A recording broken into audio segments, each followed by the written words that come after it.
vibrant Gujarat. The topic is hydrocarbons and beyond. And when we are planning for a nation like India, we need to see what will happen next few years or next decade. So I just focused mostly on the power sector. So let us see the demand, what is our demand in power and what are the options available in field, and what is the renewable energy, what we have been our previous panelists also focusing on that. See, this is the curve. You can see that right now we are generating in India 255 gigawatts of electricity from different fuels. Suppose we are ambitiously wants to grow at 9% GDP, then by the time 2024, we are expected to generate 603 gigawatts of electricity. How to do that?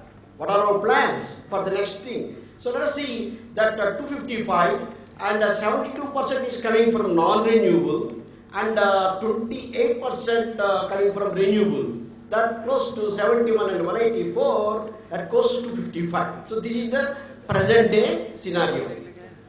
You remember 255 and our target is 603. The ratio if you take, it is 2.4. So let us go further that non-renewable 72%, renewable 28%, you divide into again which different energy basket like nuclear, oil and gas, coal and wind.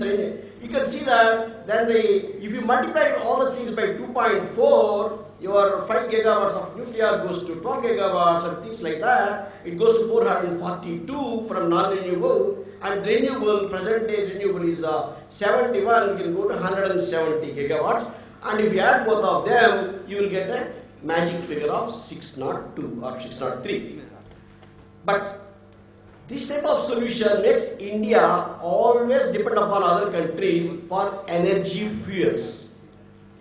So I was telling to my students that energy crisis in India is not a crisis, it is a major opportunity. We can utilize that. So how to do that? We have plenty of sunlight, we have a wind, these are all things known, many rivers and hot springs. We never touched upon hot springs. Geothermal is zero in India. So we have a vast land mass, we have a large technical manpower, we are not touching them at all. They are all looking for jobs. So we do not have enough hydrocarbons, this is our weakness. We do not have much nuclear fuel, this is also a weakness. Shallow coal is gone, and then we are just now previous people are doing, we need to go for underground coal. We have more than 1 billion people to take care of their food and energy sector. So my suggestion, I think out of the box, right now what you are doing is 184, you just maintain the same number of multiply by 1 and goes to 184. On the renewable sector, you can see wind is 21, you have plenty of wind, we are not there, 10 times can be increased. Solar, right now 1.7 to 1.8, I take it as 2, we need to multiply by 50 times, that goes to 100 gigawatts. Like that, biomass, hydropower we already use all types of major power, so multiplied by 2, 82 gigawatts. All things together comes to 602. So it all depends upon you, and then we need to take a firm decision which model we want to take India forward for the next 10 years. For example, if you see in the world, there are 2 countries in the world, they have already decided by 2050, they are going to use all the energy sources only from renewables. They are Scotland and Philippines. Other countries is going to follow. So coming back to this, how to reach this 50 times of the solar is a big task. We need to have a roadmap. Here, government kept a target 100. This is a big challenge, but also it is a big opportunity. So let us see how our friends in Europe are doing in solar. Only solar. Let us see. You can see the 2 maps. On the left-hand side is the India map of solar radiation map. Right-hand side is the Germany. How much they are having solar radiation? The lowest one is 1250 in India, is the highest in Germany. How big is the Germany? Is 9 times 9 Germanys can be accommodated within India. So we have a huge land mass. how much we are generating and how much they are generating. We are generating 1.7 and they are generating 33 gigawatts only from solar. So this is the issue.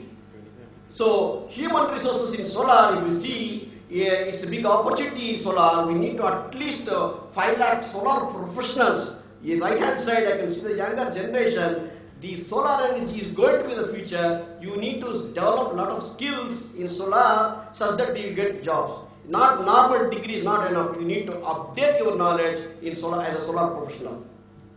We have already launched a national certification program for the whole of India. We want to create 10,000 solar professionals. We have already signed an MOU with 28 different organizations to increase the skills for the younger generation. In summary, among 3 important needs, we all know earlier that for an individual, roti, kapda or makan, when you are talking about nation, you need to have energy, water and health. These are the 3 important things required for people for better living. So energy is one of the important and crucial.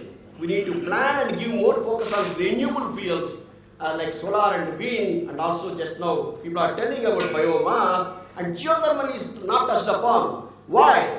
Because people think that geothermal means when power generation is of the order of 200 degrees to 300 degrees centigrade in coal power plants, but in the present day technology, you have the technology to generate power as low as 55 degrees centigrade. We have 300 locations of hot springs distributed all over India. This can be profitably exploited so that we should not look now at cost factor right now. It goes with time, the cost will come down. Right now we look at an opportunity to make all our younger generation employable. Thank you very much.